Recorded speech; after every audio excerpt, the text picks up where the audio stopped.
ধস পড়ে মৃত্যু 50 ঊর্ধ্ব এক মহিলার। ফলে পোস্টমর্টেম নিয়ে গাফিলতি স্বাস্থ্য আধিকারিকদের। বিস্তারিত দেখুন এই রিপোর্টে।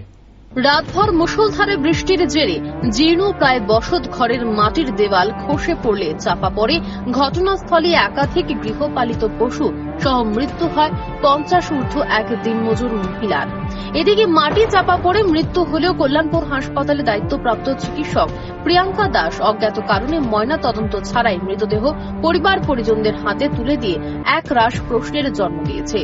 বিবরণে জানা যায়, গত মঙ্গলবার রাত আনুমানিক 2টার পরে কল্যাণপুর থানাধীন ঘিলাতলি গ্রাম পঞ্চায়েতের অন্তর্গত পুলিশপাড়া গ্রামের মুরারি সরকারের স্ত্রী সাবিত্রী সরকার ওনার নিজ ঘরে ঘুমন্ত অবস্থায় ছিলেন। ঠিক সেই সময় ওনার বসত ঘরের মাটির দেওয়াল সম্পূর্ণভাবে ধসে পড়লে মাটির নিচে চাপা পড়ে থাকেন তিনি।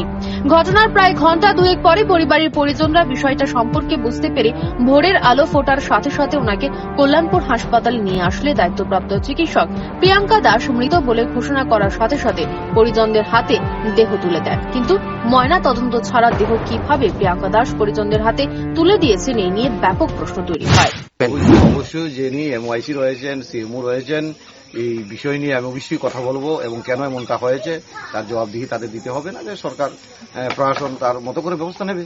কারণ এটা তো হওয়া কাম্য নয়।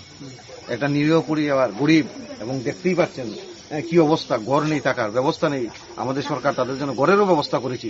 এর মধ্যে দিয়ে আজকে এই দুর্ঘটনা ঘটেছে। তার মধ্যে সেখানে দুর্বলতা কেন থাকবে স্বাস্থ্য দপ্তরের? তার ব্যবস্থা, তার যা যা কথা কওয়ানোর, যা যা করার, সেটা অবশ্যই আমি করব।